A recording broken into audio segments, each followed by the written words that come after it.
ऐसा कई बार हुआ होगा जब आपको पता लगा होगा कि आपका जो पसंदीदा गाना है उसकी धुन असल में किसी अन्य भाषा के गाने से कॉपी की गई है।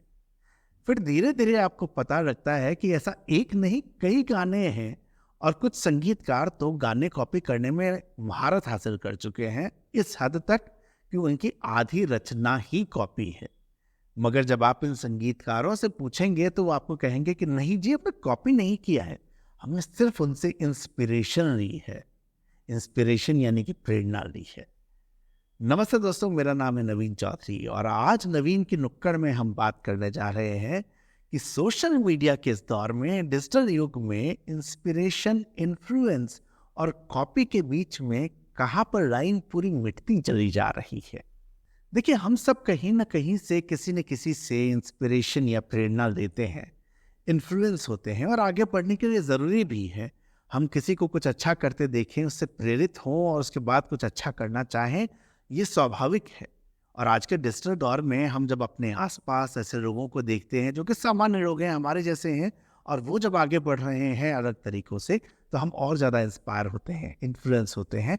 इसलिए मैं ये कहूँगा कि डिजिटल दौर में इंस्पिरेशन होना और इन्फ्लुएंस होना, ये दोनों जो है बहुत ज़्यादा बढ़ रहा है। ये मेरा दोस्तों कई वर्षों का ऑब्जर्वेशन है कि आज के दौर में एक बहुत बड़ी संख्या में लोगों को वो सब कुछ करना होता है जो कि कोई दूसरा कर रहा है। वजह, ये बड़ा कूल लग रहा है, ये जो हो रहा है इसमें इसको पॉपुलैरिटी भी मिल रही है। ये चीज होती हर उम्र के आदमी के साथ, लेकिन मैं खासकर युवाओं की यहाँ बात ज्यादा करूंगा। एक, क्योंकि वो मुझे मिलते बहुत ज्यादा हैं, पर्सनली भी और प्रोफेशनल लेवल पे भी, और दूसरा, उनमें सीखने की गुंजाइश बहुत ज्यादा है, और तीसरा, ये उनके साथ इन दिनों बहुत ज्यादा हो रहा है।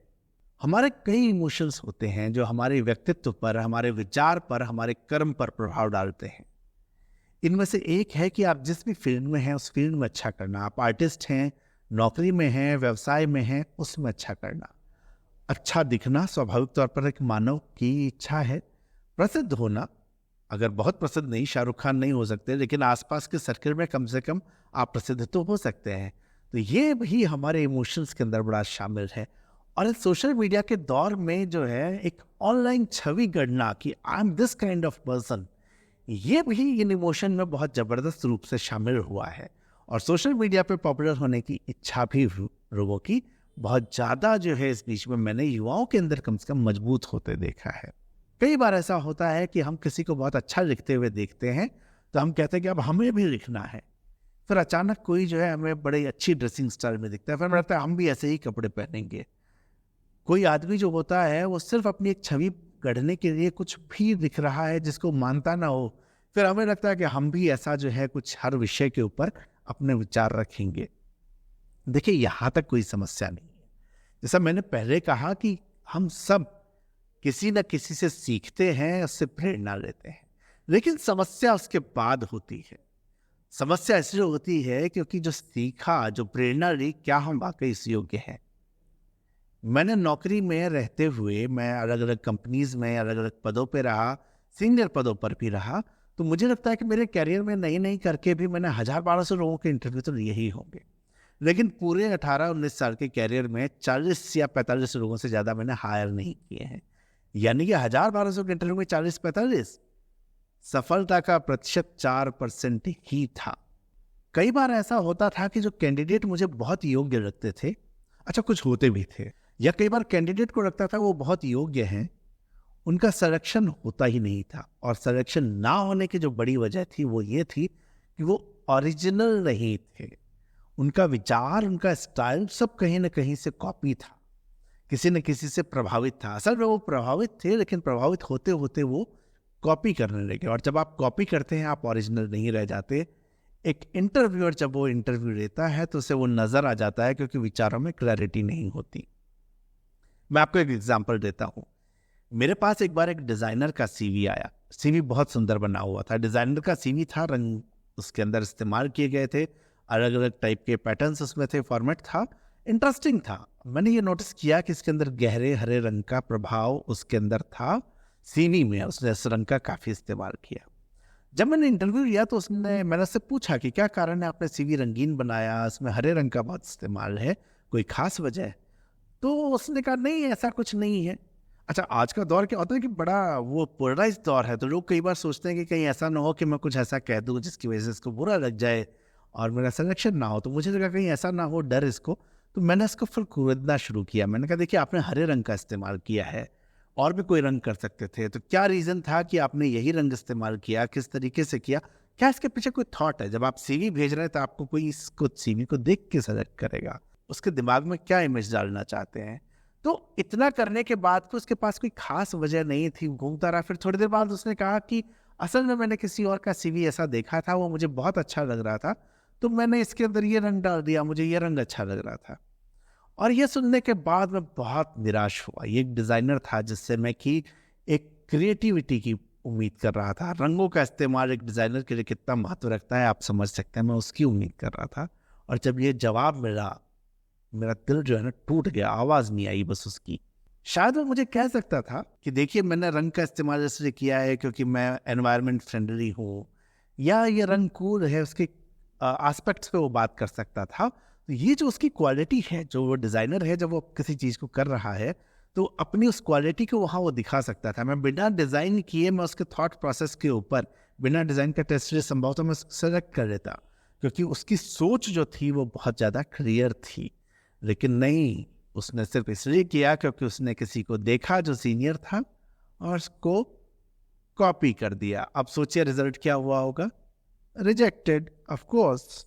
मैं आपको फिर कहूंगा कि प्रभावित होना बुरा नहीं है, किसी के अच्छी बातों को अमल करना भी बुरा नहीं है। बुरा है उसकी चीज को कॉपी करना जो आपको अच्छी लग रही है, लेकिन आप कॉपी करते हुए जान नहीं रहे कि ये आप क्यों करना चाहते हैं, या आपको ये नहीं पता कि आप जिसको पसंद कर रहे हैं, कॉपी करना चाह रहे हैं, वो आपके अंदर नहीं है।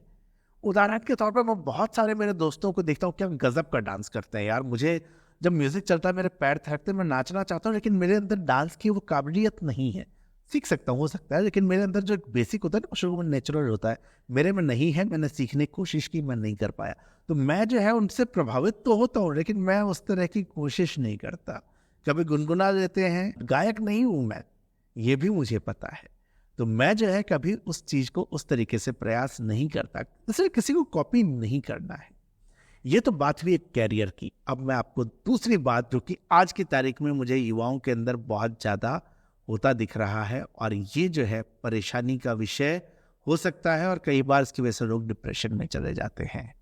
ये दूसरी बात है अपनी एक छवि गढ़ना, अपनी एक इमेज क्रिएट करना। हम मार्केटिंग वाले लोग जो है ना, इसे पर्सनल ब्रांडिंग कहते हैं या इमेज बिल्डिंग कहते हैं। देखिए यहाँ भी हम प्रभावित हो जाते हैं किसी से, इसको कॉपी करते हैं, लेकिन सवाल वही है कि क्या आप वो हैं जो कॉपी आप कर रहे हैं?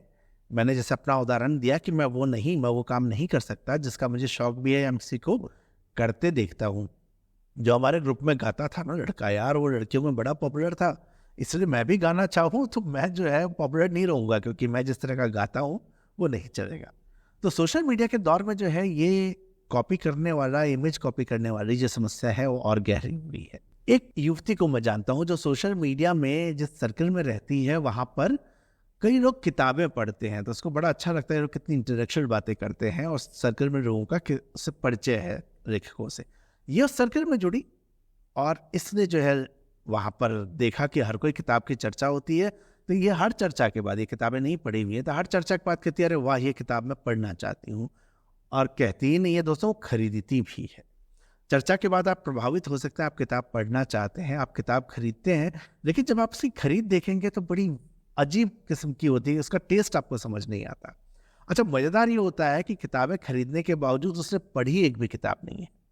ये बात पता कैसे चलती है? जब आप चर्चा करते हैं किताबों की, तो आपको पता चलता है कि उसको उस किताब के बारे में कुछ भी नहीं पता है, और यहाँ पर जो है उसकी छवि फिर खराब होती है। अब उस सर्कल में उसे एक्चुअली फोटो लगानी कि देखो मेरे पास ये किताब है, उसको सर्कल में स्वीकार्यता चाहिए, क्योंकि वहां सब पढ़ते हैं, इंटेलेक्चुअल है, उसको इंटेलिजेंट दिखाना है, इंटेलेक्चुअल दिखाना है, तो इसके लिए वो उसको दर्शाना है कि I am an avid reader. उसी को मैंने फिर बाद में देखा, उसी युवती को कोई कुछ क्रिएटिव चीज बना रहा है, तो उसको लगता है कि मुझे जो है यही करना है। और अच्छा, इसके लिए वो सारी चीजें इकट्ठा कर लेती है पर करती नहीं है। वजह ये है कि उसको पता ही नहीं उसे क्या करना है। लेकिन ये हरकत का नुकसान देखिए क्या हुआ है। अब जिस सर्कल में वो ये सब कर रही है, उस पूरे सर्कल को पता लग चुका है कि ना तो ये इंटेलेक्चुअल है, ना ये क्रिएटिव है। जबकि हो सकता है कि वो क्रिएटिव भी हो, उसको नहीं पता कि उसको क्रिएटिविटी किस क्षेत्र में दिखानी है, या इंटेलेक्चुअल जो है उसको किस क्षेत्र में होना है।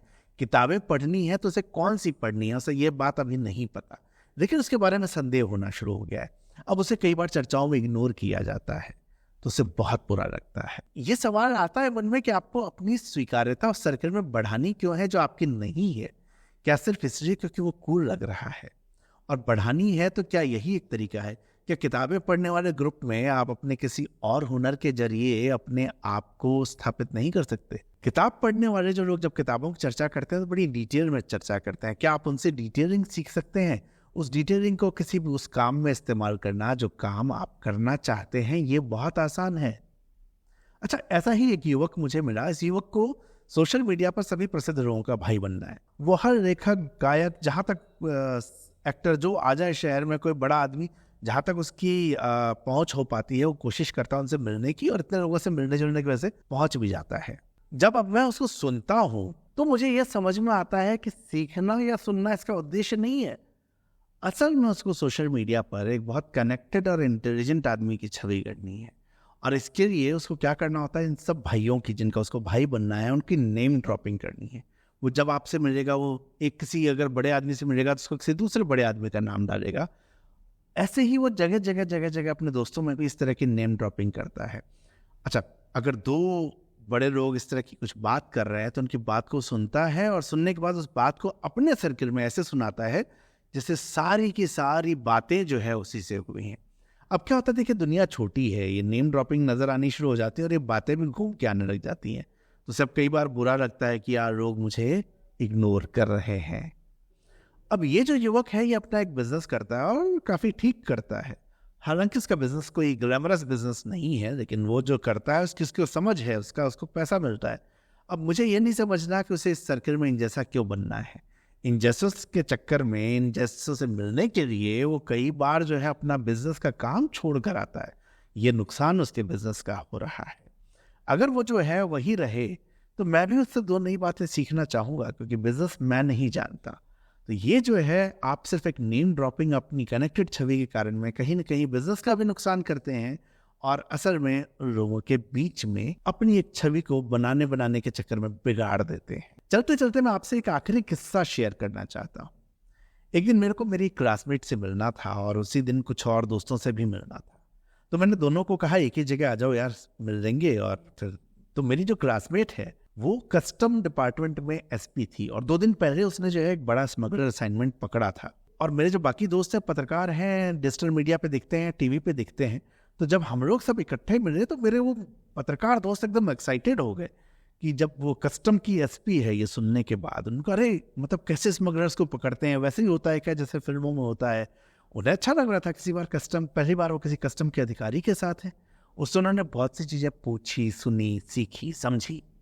अच्छा, मेरी क्लासमेट जो है वो अलग ही भावविवल है, क्योंकि उसको लगा कि जिन लोगों को मैंने टीवी पर देखा, जिनको पढ़ा, इनके साथ हम कॉफी पी रहे हैं, वो उसके बारे में जानना चाहते हैं। इस पूरी मुलाकात के अंदर क्या हुआ कि मेरे पत्रकार दोस्तों ने उससे काम करने के तरीकों को समझा, और मेरी इस मित्र ने भी उनके काम करने के तरीके को समझा। इस मुलाकात के बाद ना तो मेरी दोस्त ने पत्रकार बनने की कोशिश की, कस्टम छोड़ो अब मैं टीवी पर नजर आऊंगी, ना मेरे दोस्तों ने जो कहा अब ये छोड़ो हम कस्टम ऑफिसर बनेंगे, बॉन्ड बन जाएंगे, किसी ने नहीं किया। ये मुलाकातें होना, एक दूसरे के काम से प्रभावित होना, उसके डिटेलिंग, जिस तरीके से वो एनालिसिस करके किसी स्मगलर को पकड़ती है, और पत्रकार जिस तरह से पूरी खबरों को एनालाइज करते हैं, दोनों ने एक दूसरे से सीखा और उसके बाद अपने अपनी दुनिया में आगे बढ़ गए। ऐसा बहुत बार होगा कि किसी पुलिस अधिकारी को, किसी अभिनेता को, किसी लेखक को, किसी अन्य सफल प्रोफेशन वाले को देखकर किसी ने वैसा ही बनना चाहा होगा और सफलता भी हासिल की होगी। मगर सच ये भी है कि असफल होने वालों की संख्या उनसे ज्यादा है। अगर आप पता करेंगे तो सफल होने वालों ने, वो जिनसे प्रभावित हुए थे, उन जैसा होने के लिए किसी गुण को पसंद किया और उस गुण को अपने अंदर विकसित किया। वहीं असफल होने वाले लोग सिर्फ उस चमक दमक से प्रभावित होकर वैसा ही बनने की इच्छा ले बैठे, लेकिन उन्होंने अपने गुणों को विकसित नहीं किया, वो सिर्फ और सिर्फ कॉपी करते रह गए। चलते चलते मैं आपसे यही कहूंगा कि आप प्रभावित होइए, सीखिए, लेकिन अपना व्यक्तित्व बनाइए, और वही व्यक्तित्व बनाइए जो आप स्वयं हैं। धन्यवाद। और इसके साथ आज नवीन की नुक्कड़ समाप्त होती है, लेकिन हम आगे भी कई मुद्दों पर बात करते रहेंगे। फिल्में, कुछ मोटिवेशन किताबें, कैरियर, इस पर बात होती रहेगी। तो आपको पसंद आया तो सब्सक्राइब करें, शेयर भी किया करें। बहुत बहुत शुक्रिया आपका।